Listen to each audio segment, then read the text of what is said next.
Our project is a study of the feasibility of constructing a multi-stakeholder engagement platform with the WWF and business partners for water conservation and sustainable operation in the Yangtze River Basin. Our research will mostly be based on case studies of several key industries, including selecting the best practices regarding the conflict between and the coexistence of great rivers and the development of regional economic environments, both in China and abroad. Through our research, we aim to make suggestions about and put forth project proposals concerning the construction of relevant platforms in conjunction with the WWF. In addition, we also intend to organize several testing activities for all mentioned stakeholders and summarize the experience and lessons learned through the execution of our project plans. In September 1985, the 7th Five-Year Plan put forward the concept of East China and West China and urged the exploitation of the middle portion of the Yangtze River Basin. In 2005, the Yangtze River Economic Belt Cooperation Agreement was signed by 7 provinces along the Yangtze River. In September of 2013, the guidance on constructing new economic supporting belt relying on Yangtze River was encouraged to be drafted by the National Development and Reform Commission and the Ministry of Transportation.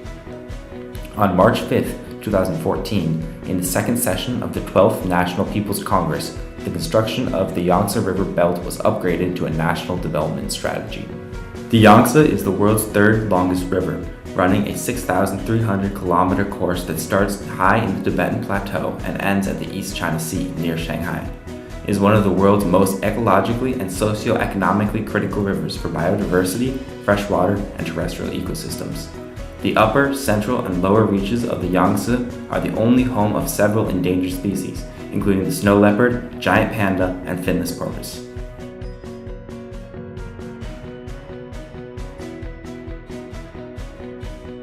Trade and retail includes 3 sections: food and beverages, textiles, and daily chemical goods. Here we present our analysis of the first 2 sections. Trade and retail is an industry that will be influenced by the development of the Changjiang Economic Belt. Thus, there are great opportunities if trade and retail is utilized in a way that will protect and save water. Otherwise, there are huge risks and potentials for losses. Water is a common raw material for most food and beverage processing facilities. Likewise, wastewater is a common byproduct. Water is commonly used for cleaning procedures, a process that can result in food waste contaminating sewer water. This can cost hundreds of thousands of dollars. Consequently, the proper balance of industrial development and water protection is very important. Firstly, Coca-Cola focuses on long-term protection of watershed and economic use of water resources by improving its water performance via water reuse, recycling, and replenishing. Furthermore, Coca-Cola promotes the ideal of sustainable water usage throughout the entire Coca-Cola system and value chain through cooperation with stakeholders. In addition to watershed protection, Coca-Cola reinforces new strategies to achieve water sustainability by emphasizing the necessity of sustainable communities and global awareness. Through this case study of Coca-Cola, we know that the method of water reuse, recycling, and replenishing can greatly reduce the intake of water from the Yangtze River and the outflow of polluted water into the Yangtze River. Strengthening the cooperation with stakeholders, including product manufacturers, wholesalers, retailers, and other partners such as bottling companies in the production line, is beneficial to ensure that every stage in the value chain is devoted to achieving peak water use efficiency. The textile industry is one of the largest sources of pollution in the world. The World Bank estimates that almost 20% of global industrial water pollution comes from the treatment and dyeing of textiles. Thus, it is critical to understand how to reduce the ecological problem brought by industrial development. Firstly, H&M pays a lot of attention to water use in the beginning of the value chain by using sustainable materials such as organic cotton, organic linen, and recycled wool, as these materials require less water usage. Secondly, in the retailing stage, H&M adopts appropriate watershed treatment techniques in the factories and installs water-efficient equipment in stores. Thirdly, H&M also highlights societal members' efforts in saving raw materials for clothing production. For example, H&M launched the first global clothing collection recycling program on February of 2013 in all 48 markets. Firstly, building clear water strategies for different stages in the production cycle, as well as focusing attention on different stages according to the intensity of water use. Secondly, saving water should not only focus on the industrial processes, but also consider the water use in growing natural raw materials. Thirdly, building up sustainable businesses by turning to communities for help. This can be achieved via educating consumers and training farmers. As one of the pillar industries of the Yangtze River Basin, the papermaking industry, due to the large amount of wastewater it produces, has become a significant source of pollution, causing serious damage to the ecological environment along the Yangtze River. This report examines contemporary risks and opportunities that the Chinese papermaking industry has faced. The industrial structure of the papermaking industry is extremely unsound. Many small-scale companies are not conducive to centralized production and the development of energy-saving and environmental protection technology. Hence, many small companies cannot afford the high cost of sewage treatment equipment. As a result, small manufacturing companies are the main source of wastewater discharged. For the government, on one hand, the government needs to tighten the restrictions of those companies which fail to meet environmental standards. On the other hand, there is also a need for the government to stress financial subsidies to the domestic papermaking industry, especially for those small and medium-sized enterprises.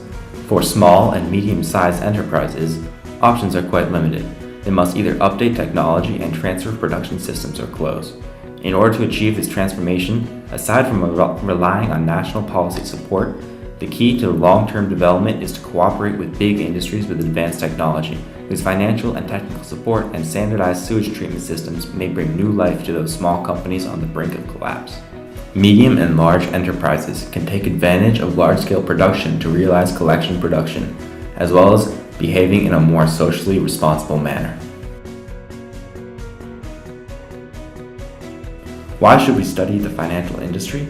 The answer is that the environment has long been a very important part of any business model, and whether a business is environmentally friendly and sustainable can directly affect its ability to make a profit. The GDP of the top 10 biggest drainage areas in the world account for 25% of the global economy.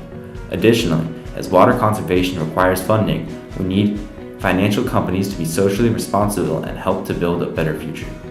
Environmental and social changes present opportunities as well as risks for both customers and HSBC. With an estimated global production of 9 billion by 2050, pressures on water supplies will continue to grow, and by 2025, 65% of the world's population will live in water-stressed regions. Lack of safe water and sanitation has vast social, economic, and humanitarian implications. The HSBC Water Program is a 5-year, $100 million partnership with 3 global NGOs launched in 2012. The partnership between HSBC and WWF intends to ensure the implementation of new practices and policies, help small to medium-sized businesses tackle water risks, and enables individuals to reduce the impact of fishing or farming.